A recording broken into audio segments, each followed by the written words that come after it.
Most people think they know the story. A marriage ended. A divorce happened. But Kelly Clarkson just revealed something that changes everything. Something that's been hidden for years, buried beneath headlines and court documents.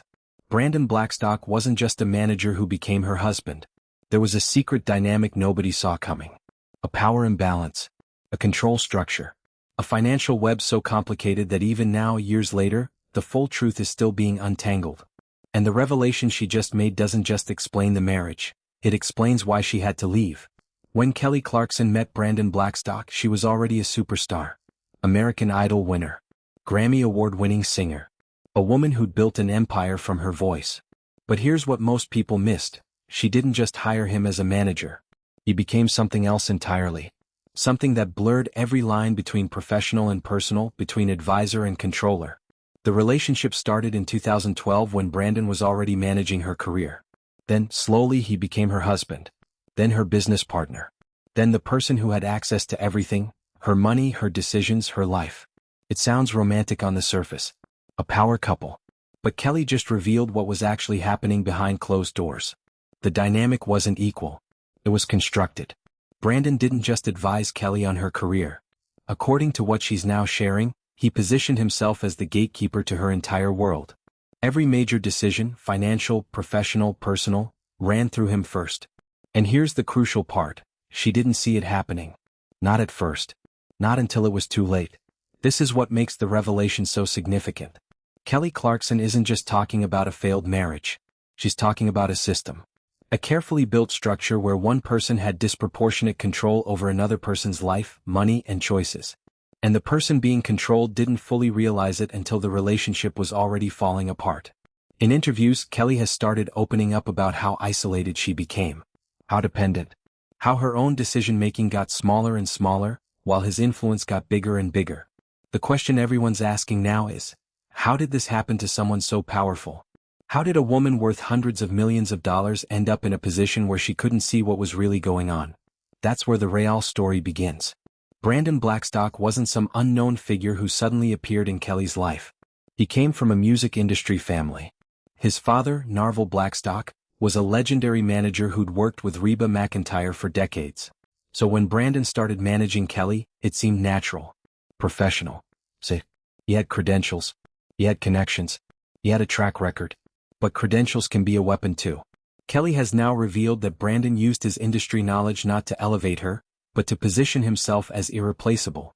He controlled which projects she took, which people she talked to, which decisions were hers, and which ones he would handle. And because he was good at what he did, because her career continued to succeed, nobody questioned it. Not the people around her. Not Kelly herself. Success masked control. Here's what makes this particularly insidious. He wasn't just managing her music. He was managing her. By the time they married in 2013, the professional relationship and personal relationship had merged completely. Kelly couldn't separate her manager from her husband. She couldn't fire him without destroying her marriage. She couldn't question his decisions without questioning their relationship. He'd made himself essential to every part of her life. The financial structure made it even more complicated. Brandon controlled access to Kelly's money through their business arrangements. He made investment decisions. He managed her accounts. He had power of attorney in certain situations. Kelly has implied that she didn't fully understand the extent of these arrangements, that information was compartmentalized, explained in ways she didn't completely grasp, or simply kept from her. This is what she's been trying to articulate in recent interviews. It wasn't that Brandon was openly abusive or that she was blind.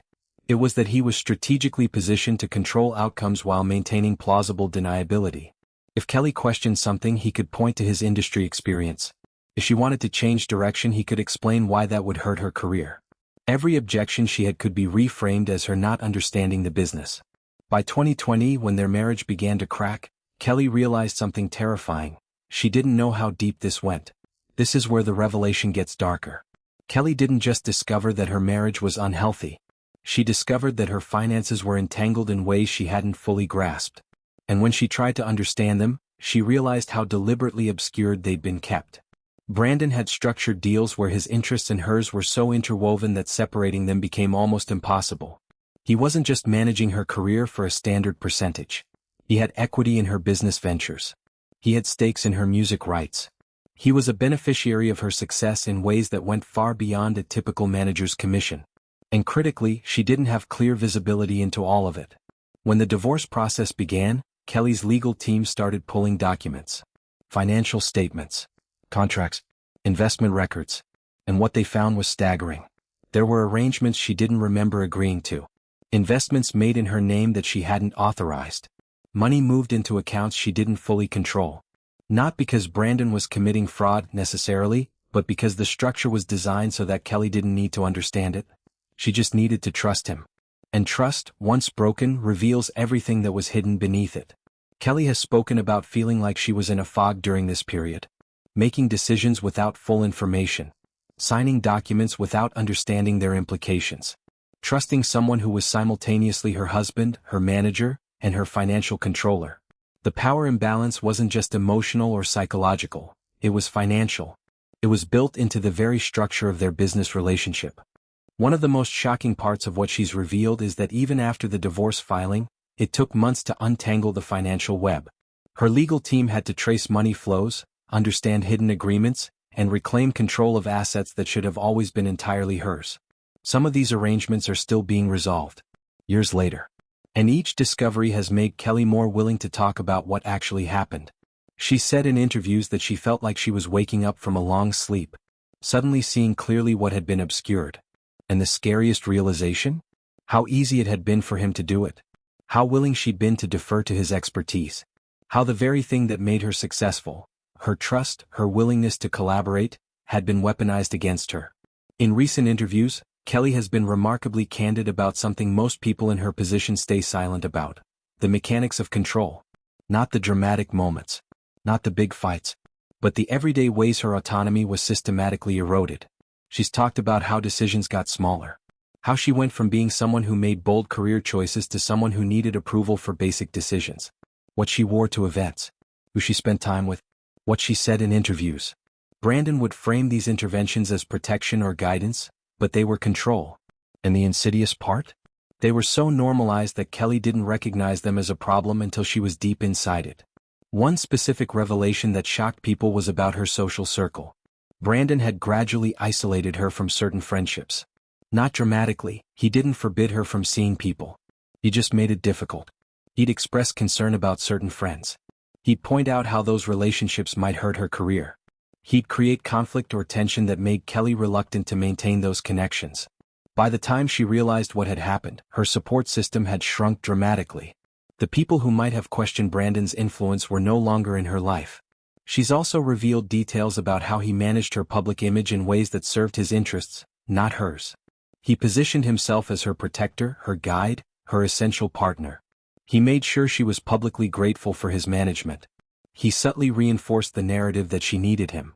And if she ever tried to assert independence or make a decision he disagreed with, the consequences rippled through their personal relationship. Professional disagreement became marital conflict. Business decisions became tests of loyalty. What makes Kelly's revelations particularly powerful is that she's not framing Brandon as a villain. She's describing a system, a dynamic, a relationship structure where one person had gradually accumulated so much power that the other person lost the ability to see it clearly. And she's being honest about her own complicity, how she allowed it, how she participated in it, how she didn't recognize the danger until it was nearly too late. She said in interviews that she was so focused on being a good wife, a supportive partner, that she didn't notice she was disappearing. And by the time she started to see what was happening, extracting herself felt impossible. The financial ties, the business entanglements, the emotional dependency, the public narrative that had been carefully constructed. Everything pulled her back in. This is what she's been trying to help people understand. Control doesn't always look like control. Sometimes it looks like partnership. For years the cracks were there. But Kelly didn't acknowledge them publicly. She played the role she'd been positioned to play, the grateful wife, the successful artist, the woman who had it all. Then in 2020 something shifted. And nobody who wasn't inside that marriage fully understood why until Kelly started speaking. The pandemic changed everything. For the first time in years, Kelly was forced to slow down. She was home. She wasn't traveling constantly for tours or appearances. She wasn't being managed through crisis to crisis. And in that stillness she finally had time to think, to feel, to notice things she'd been too busy to see before. That's when the fog started to lift. Kelly has described feeling a growing sense of unease.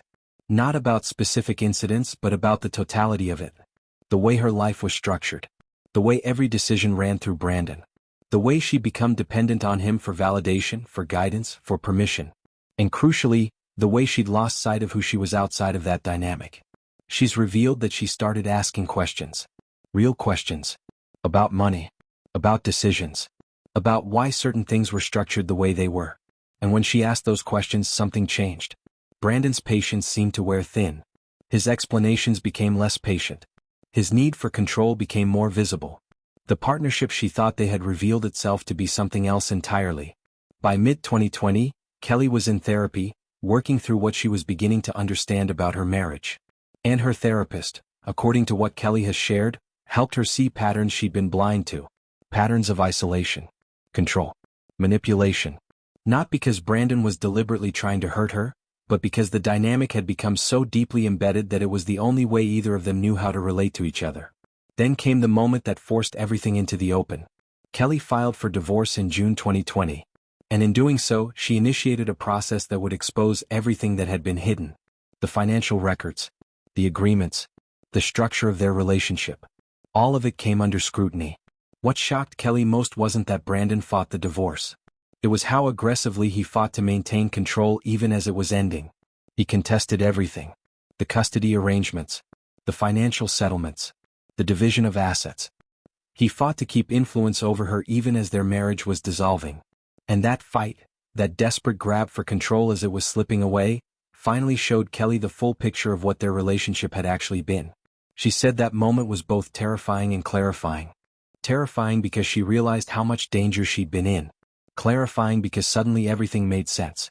The divorce proceedings between Kelly Clarkson and Brandon Blackstock became a public spectacle, but most people never understood what was really being fought over. The headlines focused on custody of their 2 children and the division of their Montana ranch. But underneath those visible battles was something far more significant: the unraveling of the financial and business structure that had bound them together. Court documents revealed things that shocked even people who'd been following the case closely. Brandon had been awarded substantial spousal support, initially over $180,000 per month. But that number obscured what Kelly's legal team was actually fighting: the principle that she had been systematically disadvantaged in her own financial affairs. That money had been moved, invested, and controlled in ways that benefited Brandon while limiting her autonomy. What's particularly revealing is what Kelly's legal team argued: that she had been so isolated and controlled that she couldn't effectively manage her own career and finances. This wasn't just about hurt feelings or a failed marriage. This was about establishing in court that an imbalance of power had existed, that it had been real, that it had caused measurable harm. Brandon's legal team countered by arguing that Kelly had always had agency, that she'd made her own decisions, that he was simply a supportive partner doing his job.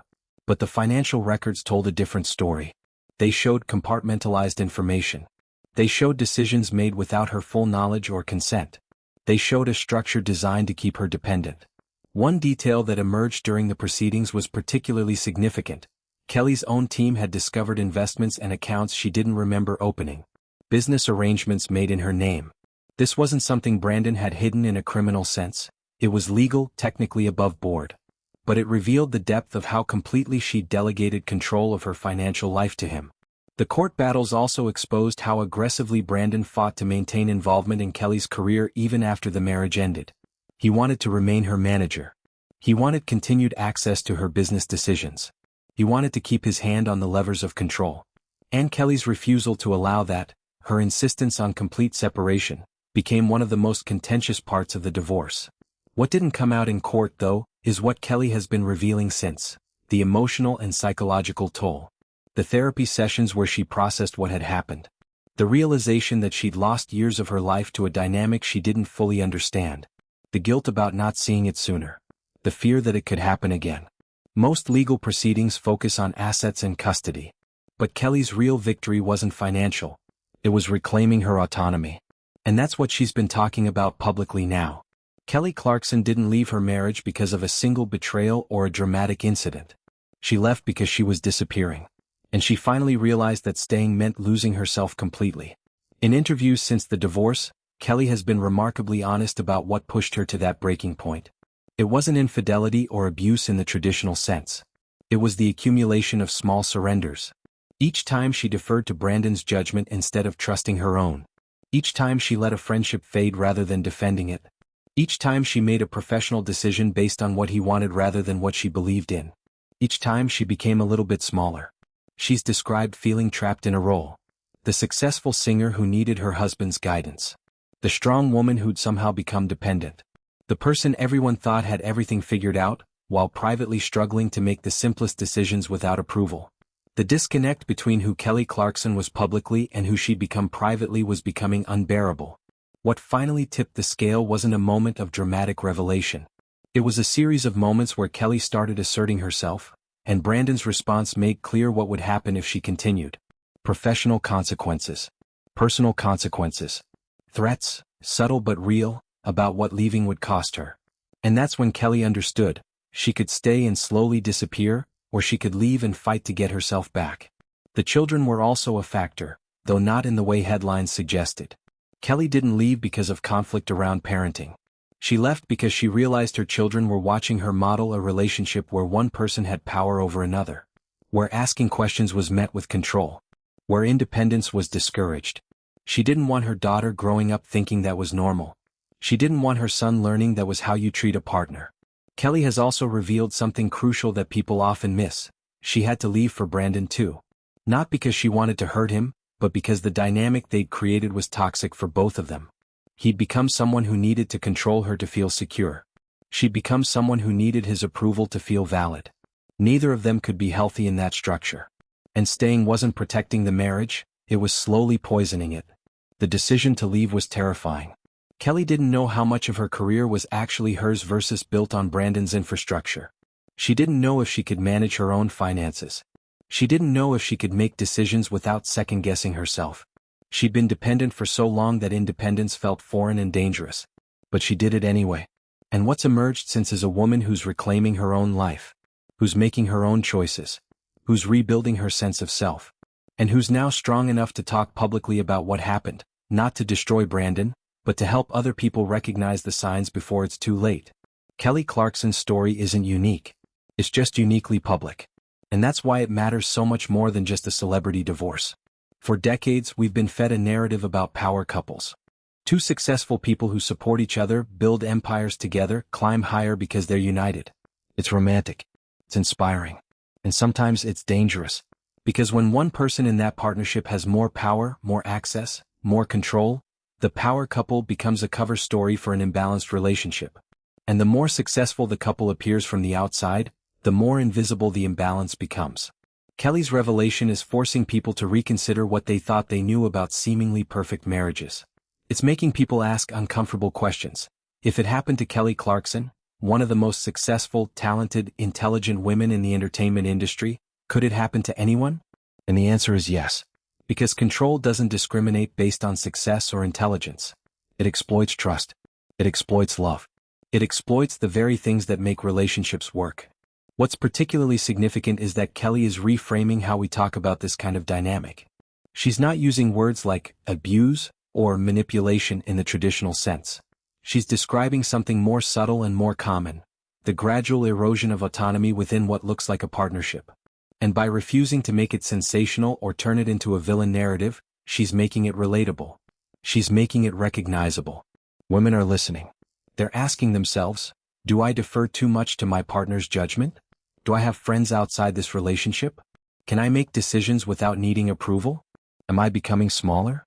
And for some, the answer is terrifying. Because they're recognizing patterns they didn't see before. But there's something empowering in Kelly's story too. She got out. She rebuilt. She's not defined by what happened to her, she's defined by what she did about it. She didn't stay silent. She didn't protect Brandon's reputation at the expense of her own truth. She spoke. And in doing so, she gave other people permission to speak too. The entertainment industry is also being forced to reckon with what happened. Managers and artists have complex relationships where power imbalances are built into the structure. The manager has information, access, and influence. The artist has talent and earning potential. When those dynamics get entangled with marriage, the potential for control is enormous. And for years, nobody was really talking about it. Kelly's willingness to be vulnerable about what happened, To describe the fog she was in, the dependency she developed, the difficulty of recognizing control when it's wrapped in love and partnership, is changing that conversation. She's helping people understand that healthy relationships require both people to maintain autonomy. That love should expand you, not shrink you. That if you're losing yourself in a relationship, that's a warning sign, not a sacrifice to celebrate. And maybe most importantly, she's showing that leaving doesn't make you a failure. It makes you brave. It makes you someone who loved herself enough to save herself. And that's a story worth telling.